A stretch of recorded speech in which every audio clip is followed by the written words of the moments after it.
Okay, let's jump right in. Welcome to this explainer. Today we're taking a completely cinematic approach to mapping out the massive scale of human progress over the next 25 years. We're going to follow a fascinating narrative laid out by a panel of technology leaders hosted by Forbes, people who are quite literally building the invisible infrastructure of tomorrow.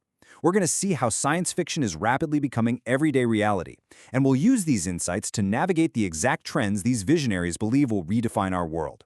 So get ready, because the speed of this story is accelerating fast. Section 1. From sci-fi to reality. And to really grasp where we're headed, we have to stop looking at tech advancements as just, cool new gadgets. We need to view them as epic shifts in human history.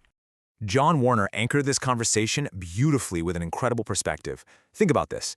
250 years ago, the Boston Tea Party happened. America made a definitive statement about its future. Now, jump to today, where artificial intelligence and crazy new mobility tech are just emerging. But if we look exactly 250 years into the future, the year 2276, that is the exact year the sci-fi movie Star Trek: The Wrath of Khan is supposed to take place. We are sitting perfectly, exactly halfway between the birth of a nation and a literal interstellar future. Mind-blowing, right? But to ground us a bit, Werner points out that even though we've all got a Star Trek communicator in our pockets, we're really just stepping out of the dark ages of tech. Remember the Apple Newton? Yeah, it was an epic fail. It was one of the very first devices to try using AI for handwriting recognition, and honestly, that early AI was so bad it was literally a competitive disadvantage. The big takeaway for our narrative here?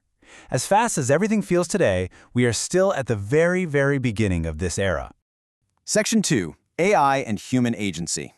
Now we meet our first protagonist in this story, Alvin Wang Graylin, who brings up the ultimate conflict we're facing right now, man versus machine dependency. The huge question here is, how do we use these massive new AI systems without just losing our own minds? Alvin introduces a really brilliant concept he calls the mask principle. Think of the epic tale of Odysseus. He tied himself to the mast of his ship so he could hear the siren's song without being seduced into crashing his boat. Alvin says we have to do the exact same thing with AI. Don't just delegate your brain power. Step 1, always come up with your own answer first. Step 2, feed your answer along with the prompt into the AI. And step 3, ask the AI what you missed. It's about using the machine to enhance your human agency, not replace it. Alvin also zooms out to give us a really fascinating, impartial look at how the world's two largest players are tackling this future. The US approach has historically been to act as this incredible engine of innovation, though it's currently facing some headwinds with shifts in education, immigration, and research investment. On the flip side, the China approach is hyper-focused on technology diffusion. Their strategy is all about taking technology wherever it's invented and aggressively scaling it so it's globally accessible and affordable. So you have two totally distinct market strategies, both shaping the exact same future. Section 3. The VTOL Mobility Revolution. But hey, this story isn't just about digital software. Let's look up at the physical hardware in the sky and bring in our next protagonist, Daniel McGinnis from Joby Aviation. He's talking about VTOL, which stands for Vertical Takeoff and Landing. Basically, imagine a helicopter, but entirely reimagined for the 21st century. We're talking about clean, whisper-quiet, affordable electric aircraft that take off straight up and then transition into highly efficient wing-borne flight. Daniel points out that this is, for all intents and purposes, the long-promised flying car. It's finally here. And Daniel perfectly illustrates why this matters to you and me. Say you're driving from the East Bay down to Santa Cruz. In traffic, that's a grueling hour and a half, maybe 2 hours. With VTOL, that exact same trip becomes a breezy 15-minute glide through the sky. This does two massive things. First, it radically expands the geographic footprint of where we can actually live and work. And second, it gives us back our absolute most valuable, non-renewable asset, our time. But Daniel is super quick to remind us that VTOL is not just some fun consumer toy. To make this narrative real, we need an infrastructural leap on a massive scale. He actually compares this moment to Eisenhower returning from World War II and championing the interstate highway system. To make flying cars work, we need real public-private partnerships to build a whole new network of vertiports and charging infrastructure. We essentially have to prepare our cities for giant Teslas in the sky. Section 4. Physical AI and Physics. Okay, let's bring in our third protagonist, Cinnamon Sipper, the CEO of Echogella. She is the one actively bridging the digital software world of Alvin with the physical hardware world of Daniel. And she reveals a massive blind spot in tech today. The frontier AI making all the headlines, it's trained almost entirely on text and language. But, as Cinnamon rightly points out, a language model cannot build the physical world. Enter physical AI. This is the next frontier. It's AI trained to reason from first principles about matter and energy. It literally codifies physics so it can accurately predict things like how heat transfers, how fluids flow, and where structural breaks happen. $4 trillion. Let's just pause on that number for a second.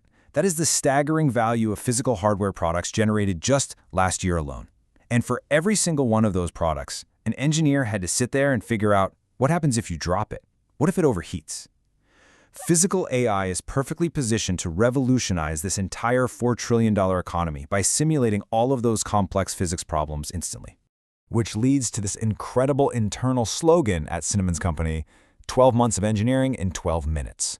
Think about that. Imagine democratizing the scientific process to that extreme degree.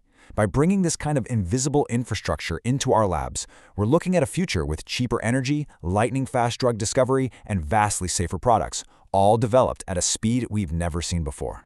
Section 5. The next trillion-dollar move. So with all these epic shifts, we arrive at the climax of our explainer. Where is the next trillion-dollar move? Well, the panel suggests that obsessing over a trillion-dollar valuation might actually be the wrong focus. Tech makes things cheaper. The real focus should be on the immense tangible value it brings to society. So how are these visionaries preparing for this future in their own lives? Their personal strategies are pretty surprising. Alvin is completely pausing his commercial work to focus on shaping government AI policy and social safety nets because he's warning that the disruption to white-collar workers requires immediate action. Cinnamon? She's actively dedicating her free time to profoundly human, non-disruptible hobbies like reading and playing the piano to protect her humanity in an automated world. And Daniel is out there physically building multimodal hubs, collaborating with autonomous vehicle companies to weave our future transportation networks together. Which brings our narrative right back to you. We are sitting squarely between the Boston Tea Party and Star Trek. As these miraculous technologies transition from science fiction into the totally invisible infrastructure of our daily lives, how will you adapt your personal and professional strategy for the next 25 years? It's a huge question. Thank you so much for joining me on this explainer. I hope this leaves you inspired and eager to learn more about the incredible future we are actively building today.